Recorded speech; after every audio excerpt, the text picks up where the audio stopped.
Hello, it's me again, the Grey Man, and I've got a video for you today talking about a set of stamps that recently came out. It's a new set of stamps released by Royal Mail on the 22nd of August 2017, which celebrates 100 years of British toys and Britain's toy industry. It features images of iconic and classic favourites loved by both boys and girls. The stamps pay tribute to this long heritage, focusing on what many would deem the golden age of toy production, the 1930s to 1970s. Britain has a long tradition of toy making and selling, with the world famous London toy store Hamleys opening in 1760. Almost 70 years earlier, philosopher John Locke invented the concept of printed wooden blocks. And in the 1760s, John Spilsbury created the first mass-produced jigsaw puzzles. I remember the toy store Hamleys. I remember going there quite a few times in my youth and spending hours going all the different floors, checking out all the great toys that it had for sale. Let me tell you about some of these toys from these stamps though, right? So there's 10 first class stamps, and each of them has got a picture on it of an iconic toy of yesteryear. Some of them I remember and have fond memories of, some of them I'm not that familiar with. First off, we have the Merrythought Bear. Now, Merrythought has handmade traditional teddy bears in the World Heritage Site of Ironbridge, Shropshire in the UK since 1930. Merrythought is a family business famous for crafting the finest jointed mohair teddy bears adored by children and adults across the world. Every one of their bears is lovingly made by hand in their factory in the heart of England, giving them a unique character and superior quality that can last a lifetime. Their traditional and limited edition collectible bears are popular worldwide, particularly in Japan, where a cult following of Merrythought bears has developed.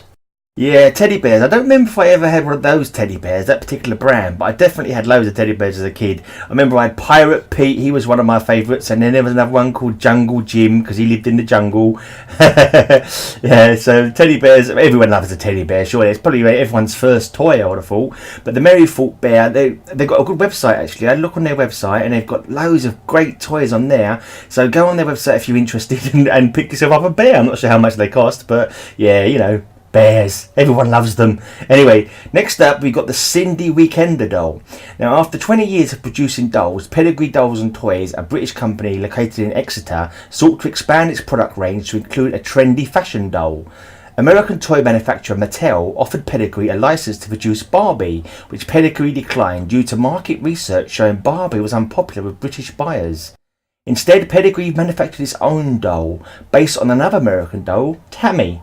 With permission from Tammy's manufacturer, the Ideal Toy Company, Pedigree also borrowed Tammy's slogan, "The doll you love to dress." The name Cindy with an S was chosen after a street poll, where young girls were shown a photo of the doll and asked to choose their favourite name from a list of 4. The most popular choice was Cindy with a C, and the spelling was made more distinctive for trademarking. She was launched in 1963 and her wholesome look and range of fashions and accessories made her the best-selling toy in the United Kingdom in 1968 and 1970. In the late 1970s, Hasbro bought the rights to Cindy and remodeled the doll to look more American. As a result, the doll's popularity declined, and Barbie manufacturer Mattel filed a lawsuit for copyright infringement, which was settled when Hasbro agreed to remodel Cindy's face. During the 1990s, Barbie's share of the doll market continued to grow, while Cindy's diminished, which led to Cindy being delisted from major retailers in 1997. Hasbro returned the doll's license to Pedigree, and the doll was relaunched in 1999, manufactured by Vivid Imaginations. Cindy's 40th birthday in 2003 saw a new manufacturer, New Moons, and another relaunch and redesign. The Cindy doll is popular among collectors, and websites provide advice on how to reroute the doll's hair and replace parts. Mint condition dolls are the most sought after. Many collectors shun the American look Cindy developed by Hasbro, while the value of the Pedigree dolls increased. In 2003, a first edition Cindy, complete with original fold and tuffing, Weekender's outfit, jeans and a striped sweatshirt, box and fashion booklet, was worth approximately £160 to £200. So great stuff. I remember my little sister, she had Cindy dolls. She did like the Cindy's. I think, well, yeah, all her friends had Cindy dolls as well. And yeah, as I say, Barbie wasn't popular in those days, not in the UK anyway. But now, obviously, Barbie is the winner. Barbie is the dolls that most of the girls like nowadays. But it's good to know that Cindy is still appreciated and collected even. Next up, we have the Spirograph. Now, the Spirograph is a geometric drawing toy that produces mathematical roulette curves of the variety technically known as hypotrochoids and epitrochoids. Those are two very difficult words to say, and they're some kind of mathematical shape, I assume. I don't know anything about maths. Maths is way above my head. It was developed by British engineer Dennis Fisher and first sold in 1965. The name has been a registered trademark of Hasbro Inc. since 1998, following purchase of the company that had acquired the Dennis Fisher Company. The Spirograph brand was relaunched worldwide with original product configurations in 2013 by Cahoots Toys. The mathematician Bruno Abakanowitz invented the Spirograph between 1881 and 1900. It was used for calculating an area delimited by curves. Drawing toys based on gears have been around since at least 1908, when the marvellous Wondergraph was advertised in the Sears catalogue. An article describing how to make a Wondergraph drawing machine appeared in the Boys Mechanic publication in 1913. The Spirograph itself was developed by the British engineer Dennis Fisher, who exhibited at the 1965 Nuremberg International Toy Fair. It was subsequently produced by his company. US distribution rights were acquired by Kenner Inc., which introduced it to the United States market in 1966 and promoted it as a creative children's toy. In 2013, the Spirograph brand was relaunched worldwide by Cahoots Toys, with products that returned to the use of the original gears and wheels. The modern products use removable putty in place of pins, or are held down by hand to keep the stationery pieces in place on the paper. The Spirograph was a 2014 Toy of the Year finalist in 2 categories, over 45 years after the toy was named Toy of the Year in 1967. So that toy has been around for a long while, and it's been popular for a long while as well. I remember having it when I was a much younger person than I am now, but I couldn't really get on with it. I couldn't make a hypotrochoid or an epitrochoid to save my life. All I made was a bit of a scribbly mess. But if you've got the patience, you could probably make some very nice pictures with a Spirograph. Stickle bricks. Stickle bricks are a construction toy primarily intended for toddlers, invented by Dennis Fisher in 1969. The brand is owned by Hasbro, and as of 2016 is sub-licensed to Flair Leisure Products plc. An individual stickle brick is a colourful plastic shape, a few centimetres long, which has a brush of small plastic fingers on one or more surfaces. The fingers of adjacent stickle bricks can interlock, allowing them to be joined in various ways. Standard sets of stickle bricks contain triangular, square and rectangular pieces. Many recent sets also include other types of pieces such as heads, wheels and teddy bear shapes. Several companies manufacture similar toys, not all of them compatible. Names for these toys include Nopper, Bristle Blocks, Fun Bricks, Clippo, Crinkles and Thistle Blocks. Now, I do remember stickle bricks as a very, very young person, but more for toddlers. I remember playing with them a little bit when probably my little brother and sister probably had them, and I probably played with them a bit. But I moved on to Lego, which is a great toy, but it's not going to be mentioned on this video because it's not a British toy. That's from Denmark, Lego, I believe. Anyway, the next toy we're going to talk about is W. Britain toy figures. Right now, this picture shows Herald Trojan warriors made by William Britain, sometimes called W. Britain or simply Britons. No matter what they are called, their name is synonymous with toy soldiers. Since 1893, W. Britain has been producing toy soldiers and military miniatures with attention to detail, quality and authenticity. Each model figure is cast out of metal and hand painted to the highest possible standards. Most major time periods are covered, from the 18th century up to the conflicts of the 20th century. Another company, Herald Miniatures, produced a range of unbreakable plastic figures that soon grew to rival the more old-fashioned metal toys which have been the hallmark of the larger manufacturers such as Britain's for many years.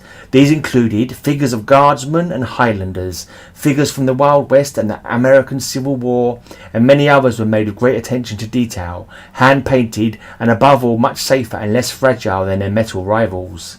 Britons had been in the business a long time, and they were never frightened of embracing change, nor of taking a commercial risk. In 1955, they brought a controlling interest in Herald, bringing the best plastic toys on the market under their own control.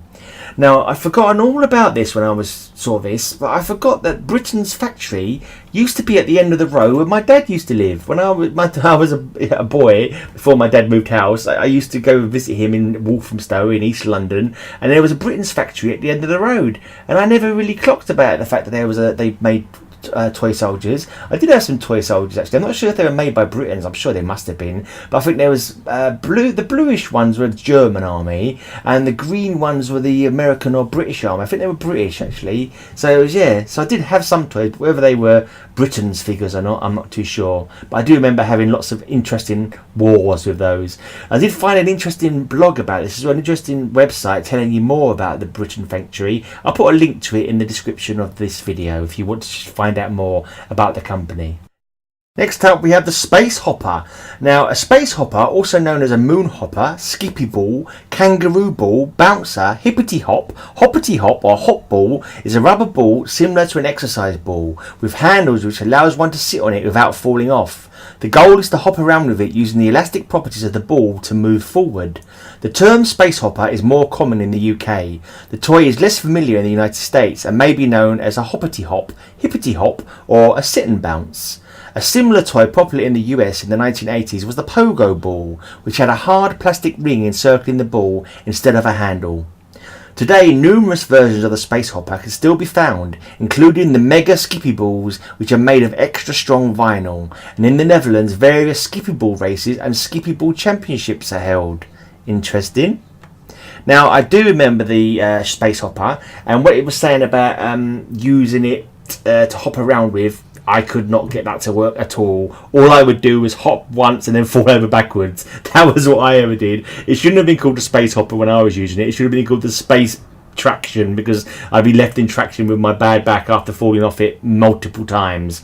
But I do remember my little brother, he loved his Space Hopper when he had it. He used to bounce around like a little maniac on his Space Hopper. I can still remember it well. Next we have Fuzzy Felt. Fuzzy Felt was created by Lewis Allen during World War II. Allen, who contributed to the war effort by manufacturing felt gaskets for sealing tank components, was inspired to create the toy after observing how much enjoyment children had taking the discarded and misshaped pieces of felt and sticking them to the backs of table mats. Since its creation in the 1950s, more than 25 million fuzzy felt sets have been sold internationally, and although fuzzy felt reached its peak in popularity sometime in the mid-1970s, it remains an iconic children's toy, still enjoyed by children who play with it and parents who nostalgically purchase it. Many reasons have been attributed to Fuzzy Felt's popularity. Though seemingly simple, the various available themed sets allow for hours of creativity. Though the set started out strictly as a collection of various coloured shapes, countless themes Fuzzy Felt sets became available through the years. Ballet, farmyard, circus, hospital, and much later on Thomas the Tank Engine, Noddy and My Little Pony were released to inspire a child's picture-making abilities. Fuzzy Felt was also a favoured toy in Sunday schools because of its Bible stories set, complete with camels and 3 kings. The quiet toy was, and still is, fairly cheap, can be played almost anywhere leaving little mess, save a few stray pieces of straight-shaped felt behind, making it a popular choice among parents. Because they don't like it when you make a mess, kids, they don't like it. But yeah, Fuzzy Felt was pretty cool. I do remember playing with Fuzzy Felts. It's amazing actually how such a simple thing can actually gather your attention for so long. Meccano. Meccano is a model construction system created in Liverpool, United Kingdom by Frank Hornby. Meccano consists of reusable metal strips, plates, angle girders, wheels, axles and gears, and high quality plastic parts that are connected together using nuts, bolts and set screws. It enables the building of working models and mechanical devices. Although Meccano has always been seen as an engaging education toy, today the brand focuses on promoting engineering and robotics through play. The ideas for Meccano were first conceived by Hornby in 1898, and he developed and patented the construction kit as Mechanics Made Easy in 1901. The name was later changed to Meccano and manufactured by the British company Meccano Limited between 1908 and 1980. It is now manufactured in France and China by Meccano SN of France, part of the Canadian Spin Master toy company. In the United States, a competitive toy with a similar play pattern was launched in 1913 under the Erector Set brand. Erector was purchased by the Meccano company in 2000 and continued to be sold under Erector Sets in the US through early 2015. After August 2015, the Erector brand was relaunched under the global brand name Meccano. The word Meccano was thought to have been derived from the phrase make and no. So there you go, that's where Meccano came from. Now, I did play with Meccano a little bit, but it was rather technical for me, and it was quite fun. You had like these little I think it's little nuts and bolts, wrench kind of thing to tighten it all up, but it was really quite complicated and very complex models that they made. So yeah, you had to be pretty clever to get your head around those, and I kind of went for the easier Lego option. Next up, we have hands down my favourite toy in the world ever.